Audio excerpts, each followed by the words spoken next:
Hi everybody, it's Konstantin from Chaos here. We have just released a minor update of V-Ray for SketchUp, Rhino and Revit called V-Ray 7 Update 1.2. This release gives you access to an exciting new feature currently in beta called the AI Material Generator. With this short video, I will walk you through the process of creating materials with this new tool and demonstrate the creative control you have when doing so. I'll be using Rhino today, but the same exact techniques can be applied in V-Ray for SketchUp and V-Ray for Revit. To get to the material generator, I will open Cosmos and then select the materials library. This can be done from the homepage or through the navigation menu. This action opens the material library, but the difference you'll notice right away is this new footer where the generation button is located. Clicking it takes me to a neat user interface that will guide me through the generation process. First and foremost, an image has to be selected, and most photos of real-world surfaces would work well here. The process of applying perspective corrections to the photo and making it seamless is all handled in the background by our AI models. After I load an image, I have two options. If the image is already a seamless square, no region selection is required.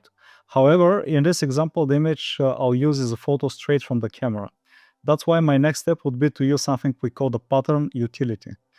Here, I'll take advantage of the smart pattern option. It will analyze the photo and identify a good crop region. I'll now apply the crop, which the generator automatically selected. Then in the settings, I'll choose the 2K resolution and click Generate. The process takes less than a minute, let's say, to complete. I'm presented with a preview of a render-ready material along with a set of PBR textures which can be inspected. I will now download the material, giving it a name. Then I'll import it in the project.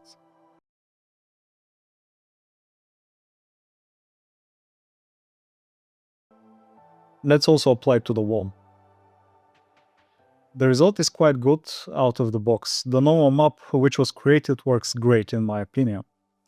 Let's now experiment with a couple more materials. I'll load a bricks photo this time. This one is already tileable, so the pattern utility step can be skipped altogether. Once the material is ready, I will repeat the process of importing and applying it. A very cool thing about the generated material is that it can be edited further in the asset editor after application. Here, I'll change the tiling to make the bricks a bit bigger. Next, I will generate the material for the grass. This time, I will manually select a region. Note that the region should not touch the corners of the image. This is a requirement for the automatic tiling to do its thing.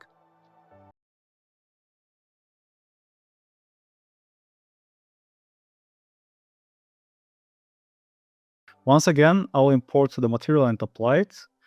And now let's manually change some of its parameters. I'll first decrease its reflectivity and then darken the diffuse color a bit using a curve texture.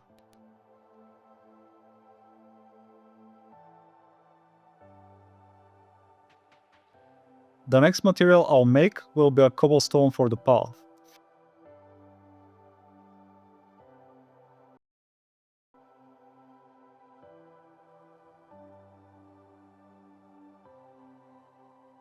Let's see how the material looks when applied. The size seems a bit off, so I'll modify the placement. Then I'll darken the diffuse texture a bit and lower the specularity. Now I'm pretty happy with the final result. All your AI materials are automatically stored in your local Cosmos library and can be accessed with the help of the downloaded filter. Each material listed here will have this small icon indicating that it was AI generated.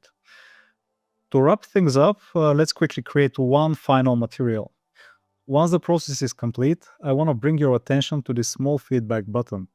Clicking it takes you to a form where you can share details including what worked and what didn't. And I strongly encourage you to take the time to share your feedback. The AI material generator is still in active development and your input will directly shape its improvement. Enjoy the rest of your day and thank you for watching.